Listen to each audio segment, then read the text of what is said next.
think to myself, what a wonderful world.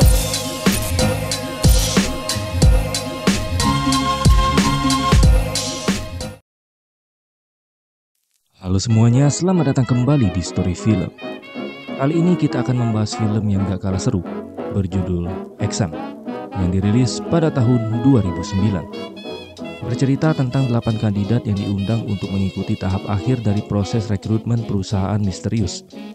Mereka ditempatkan di sebuah ruangan tertutup dan diberi satu lembar kertas kosong serta instruksi yang sangat terbatas.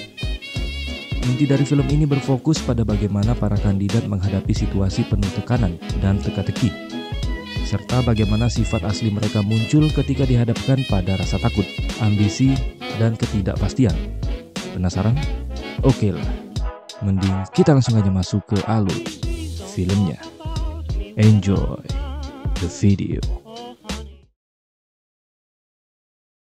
Film berawal dengan memperlihatkan 8 orang yang dikumpulkan ke dalam suatu ruangan.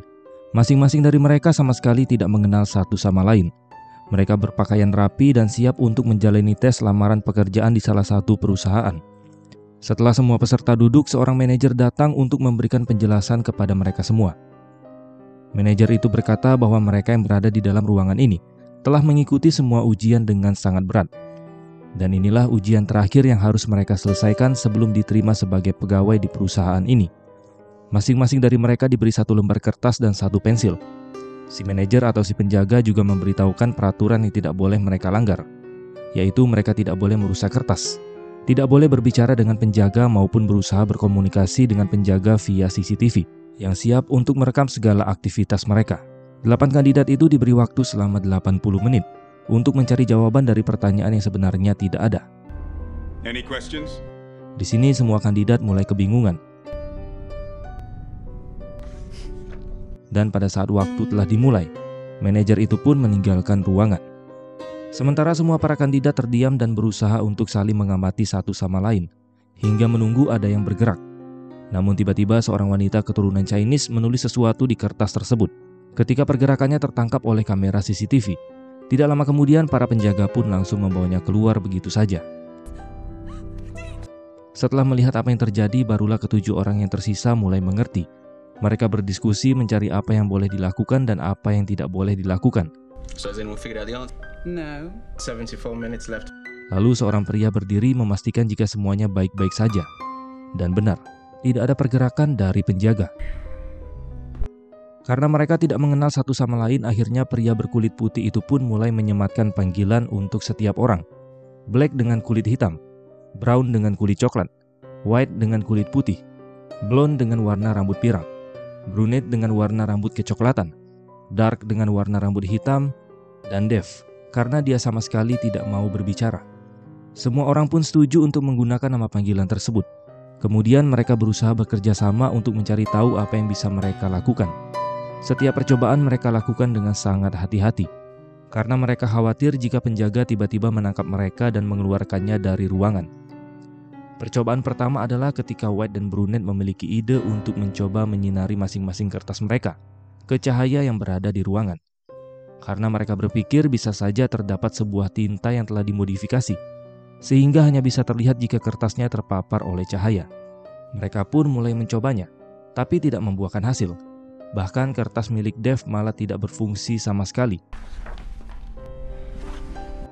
Setelah gagal, Black tiba-tiba menjelaskan bahwa cahaya itu adalah spektrum. Terdapat cahaya yang terlihat dan terdapat cahaya yang tidak terlihat, seperti ultraviolet, infrared, dan sinar X. Mendengar ada cahaya yang lebih memungkinkan untuk dicoba. Akhirnya White setuju untuk mencoba merusak semua lampu yang ada di sana. Tapi Brown dan Dark tidak setuju, karena mereka khawatir tindakan tersebut akan melanggar peraturan. Dan akhirnya mereka pun mengadakan voting. Hasilnya 5 orang setuju untuk merusak sumber cahaya, dan 2 orang lainnya tidak setuju. Karena yang setuju ada 5 orang, terpaksa Brown dan Dark mengikuti kemauan mereka. Semua lampu pun dihancurkan dan dirusak untuk mencari apakah lampu yang lainnya akan terbuka. Dan benar saja, sinar ultraviolet muncul dari sela-sela ruangan. Mereka pun langsung kembali mencoba menyinari kertas tersebut menggunakan sinar ultraviolet. Tetapi tetap saja hasilnya nihil. Black tidak putus asa, dia kembali menjelaskan jika masih terdapat sinar inframerah atau infrared. Dan kebetulan Dark menemukan sebuah celah. Black yakin di ruangan ini pasti terdapat lampu infrared. Akhirnya mereka pun kembali memecahkan sinar ultraviolet dan muncullah cahaya infrared yang mereka cari. Namun meskipun mereka mencobanya berkali-kali, tetap saja usaha mereka gagal. Bahkan White menggunakan ide yang cukup ekstrim, di mana dia mengencingi kertasnya sendiri untuk mencari tahu apakah tulisan itu akan muncul jika kertasnya dibasahi. Namun tetap saja usaha tersebut tidak membuahkan hasil, dan justru malah mengotori ruangan. Masing-masing dari mereka pun mulai frustasi dengan apa yang sedang terjadi. Dark meninggalkan kecurigaan setelah dia membicarakan terkait perekrutan dengan cara seperti ini. Di sini Brown mulai curiga kepadanya dan bertanya-tanya apakah Dark merupakan salah satu dari mereka, alias salah satu dewan yang ingin menguji tes tentang perekrutan pegawai kepada para kandidat. Lalu tiba-tiba si brunette memiliki ide. Dia berkata bahwa kelemahannya adalah kekuatan. Maka dari itu dia akan melakukan segala cara untuk keluar dari sini dan menjadi seorang pegawai di perusahaan ini. Perlahan brunette menghampiri penjaga yang berdiam diri di ruangan itu. Kemudian brunette mulai merogoh kantong milik si penjaga, dan dia pun menemukan korek api. Dengan korek tersebut muncullah ide-ide gila seperti menyalakan alarm darurat yang terdapat di atas ruangan. Awalnya mereka tidak setuju karena mungkin bisa saja alarm tersebut akan membuat CCTV mendeteksi mereka yang berusaha melakukan kecurangan. Tapi karena tidak ada ide lain yang mereka berikan, brunette pun akhirnya nekat dan mulai melakukannya sendiri. Dia mengambil meja, menumpukannya dengan kursi dan mulai menyalakan apinya. Karena tidak sampai menuju ke alarm darurat, White pun berusaha membantu dengan melipat sebuah kertas agar brunette bisa membakarnya. Dan akhirnya alarm darurat itu pun mendeteksi adanya api. Air tiba-tiba keluar cukup deras. Brown dan Black berusaha melumuri kertas dengan air untuk mencari tahu apakah jika kertasnya dibasahi, akan muncul sebuah tulisan. Namun apa yang brunette lakukan justru sia-sia, dan malah membawanya masuk ke dasar jurang. Karena pada saat semua yang dia lakukan telah selesai, brunette mulai kebingungan ketika sedang mencari kertas miliknya. Dan ternyata kertas yang White berikan padanya untuk dibakar tadi adalah kertas miliknya brunette. Otomatis brunette pun langsung dibawa oleh penjaga untuk dikeluarkan dari ruangan. Kini hanya tersisa 6 orang saja. Dan kesempatan semakin terbuka karena beberapa orang telah dieliminasi. Setelah berhasil menyingkirkan brunette, White tiba-tiba mendekati Dave dan menyuruhnya untuk merobek kertas miliknya, lalu memasukkannya ke dalam mulut. Dave yang memang tipikal introvert akut hanya bisa mengikuti apa yang disuruh oleh White. Dan otomatis Dave juga tereliminasi. Semakin berkurangnya orang, Black dan Brown mulai curiga dengan apa yang ingin White lakukan kepada mereka. Padahal di awal perekrutan, White meminta kerjasama setiap orang untuk mencari tahu jawaban yang sama sekali tidak mereka ketahui. Namun tiba-tiba Brown menemukan sesuatu ketika dia mengucapkan padam dan menyala. Tanpa diduga, lampu di sana otomatis mengikuti perintahnya. Dan kini mereka baru sadar jika ternyata selama ini mereka sudah dipermainkan. Sekarang waktu tinggal tersisa 30 menit lagi. Dan White masih saja banyak berbicara. Karena lelah mendengar ocehan dari mulut White, tiba-tiba Black langsung menghajar White hingga tidak sadarkan diri. Kemudian Black mengikat White. When he wakes up. Menyumpal mulutnya dengan dasi agar dia tidak lagi mengoceh. Setelah itu, Black menyuruh White untuk merusak kertasnya sendiri. Tapi karena White tidak memiliki tenaga untuk menulis, pensilnya pun terjatuh dan usaha Black menyingkirkannya gagal. Ketika White tersadar, dia pun ingin menyampaikan sesuatu. Dark yang merupakan seorang psikolog merasa kasihan dan langsung membuka penutup mulutnya. Di sini White langsung meminta Black untuk segera memberikannya obat yang dia simpan di dalam saku kirinya. Namun Black tidak percaya. White terus memohon karena obat itu harus dia minum selama 1 jam sekali. Apabila dia tidak meminum obatnya, maka tubuhnya akan mulai kejang-kejang, pusing, serta menggigil, yang akan membuatnya mati secara perlahan. Dengan santainya Black menjawab, jika kau menggigil maka kami akan lebih mudah untuk mengetahui siapa dirimu yang sebenarnya. Dan karena White tidak meminum pilnya, tiba-tiba dia tidak sadarkan diri. Di saat White kembali pingsan, kecurigaan Brown terhadap Dark mulai muncul kembali. Dia bertanya-tanya apakah Dark adalah salah satu di antara mereka. Dan di saat Dark menjelaskan bahwa dia adalah seorang psikolog, Be a qualified student. A useful tool for gambling. With a degree in the subject. That sounds like the perfect. We can't prove anyone. Tiba-tiba Brown secara diam-diam mengikat Dark dan mulai menginterogasinya. Dia menekan Dark untuk menjelaskan siapa dia sebenarnya dan memberitahu mereka perusahaan apa yang melakukan ini. Awalnya Dark tidak mengakui siapa dirinya, tapi setelah cukup lama ditekan oleh Brown, akhirnya dia baru mau mengaku bahwa dia memang salah satu pegawai di perusahaan ini. Tapi dia sama seperti yang lainnya, di mana Dark kembali melamar ketika dia mendengar ada lowongan lain untuk posisi yang dia inginkan. Merasa belum cukup puas, Brown terus menekan Dark untuk menjelaskan lebih detail tentang apa yang sebenarnya sedang terjadi. Namun Dark bersumpah jika dia tidak mengetahui apapun. Kemudian Brown mulai mengeluarkan senjata terakhirnya. Dia mengambil kertas miliknya lalu berkata jika setiap helai di kertas ini memiliki sudut yang cukup tajam untuk membuat kulit manusia berdarah. Brown pun langsung mempraktekannya ke salah satu jarinya, yang membuat Dark ketakutan. Di sana Black berusaha menghentikan perbuatan Brown, tapi Brown justru malah menghajar Black. Karena Dark tak kunjung menjawab, akhirnya Brown mengarahkan kertas miliknya pada salah satu mata milik Dark. Dan barulah di situ Dark berjanji akan berbicara. Tapi di saat Dark akan berbicara, mereka semua dibuat terkejut dikarenakan tubuh White mulai menggigil dan sepertinya dia benar-benar membutuhkan obat pil tersebut. Tapi pada saat mereka memeriksa ke dalam sakunya, pil yang dimaksud White malah menghilang. Dan seperti apa yang Brown katakan, kalau mereka tidak bisa mempercayai satu sama lain.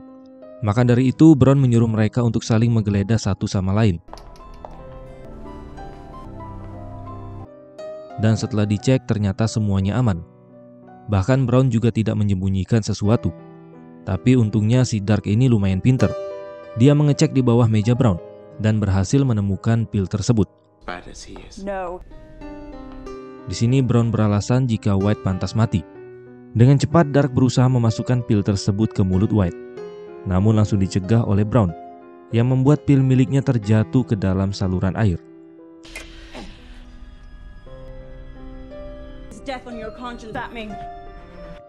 Dirasa situasi semakin genting, Dark pun langsung meminta tolong ke arah CCTV untuk segera membawa White ke rumah sakit. Tapi seperti yang kita tahu, jika ada kandidat yang mencoba berkomunikasi melalui CCTV, itu artinya dia sudah melanggar aturan, yang membuat Dark langsung tereliminasi. Sementara itu kondisi White terlihat semakin mengkhawatirkan. Beruntung Brown berhasil mengambil pil tersebut menggunakan penjepit rambutnya. Lalu dengan cepat dia langsung meminumkan pil tersebut ke mulut White. Dan tidak lama setelah itu akhirnya White mulai siuman. Sekarang waktu menunjukkan tinggal sisa 10 menit dan mereka harus segera mencari jawaban tersebut. Ketika kondisi White mulai membaik, dia pun langsung mengajak Brown untuk menyelesaikan permasalahan yang mereka miliki.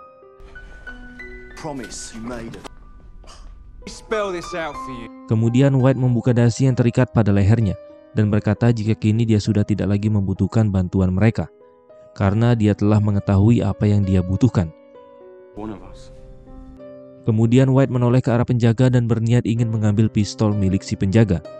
Namun ternyata Black menyadari hal itu dan langsung mencegah White lalu menghajarnya. Kemudian Black langsung mengambil senjata milik penjaga dan meminta White untuk segera menyerah. White yang sudah terpojok berusaha untuk mengajak Black berdamai dan berbicara. Tapi ternyata dia melakukan itu hanya untuk mengacaukan fokusnya Black. Lalu tiba-tiba Brown ikut membantu Black menyerang White. Namun sayang pertarungan itu tetap dimenangkan oleh White.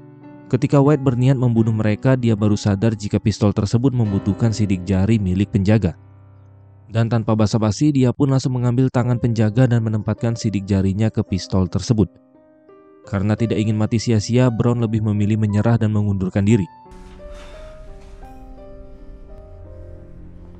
Begitu juga dengan si Blonde. Namun ketika akan keluar, tiba-tiba Blonde mengucap kata padam, Lights out! yang membuat lampu di sana langsung mati. Black langsung memanfaatkan kesempatan itu untuk menyerang White. Namun sayang usahanya sia-sia saja, karena White masih bisa melihat keberadaan Black. Sehingga Black pun tertembak di bagian dadanya. Di detik-detik terakhir, White merasa bahwa dialah peserta terakhir yang berhasil bertahan di ruangan tersebut. Namun tanpa diduga perkiraannya salah, karena Blonde sebenarnya belum menyerah. Dengan setengah kaki masih berada di dalam ruangan. White masih berusaha ingin menembak kaki Blonde, namun sayang waktunya sudah habis dan dia pun mengurungkan niatnya untuk membunuh si Blonde. Kemudian White pun berteriak dan berbicara kepada pengawas. Dia meminta untuk segera direkrut.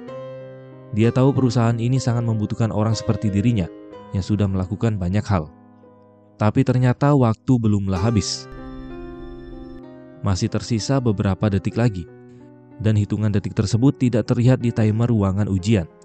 Itu artinya White melanggar aturan yang pertama, di mana dia mengajak pengawas berbicara sebelum waktunya habis.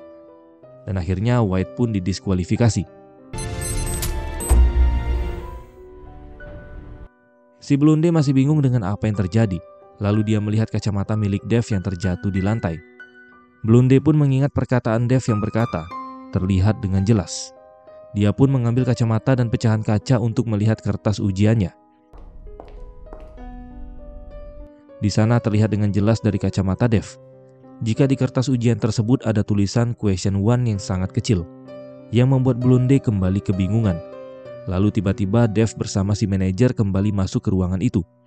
Lalu dengan pedenya Blonde mendekati mereka dan mengembalikan kacamata Dev. Answer you wanted?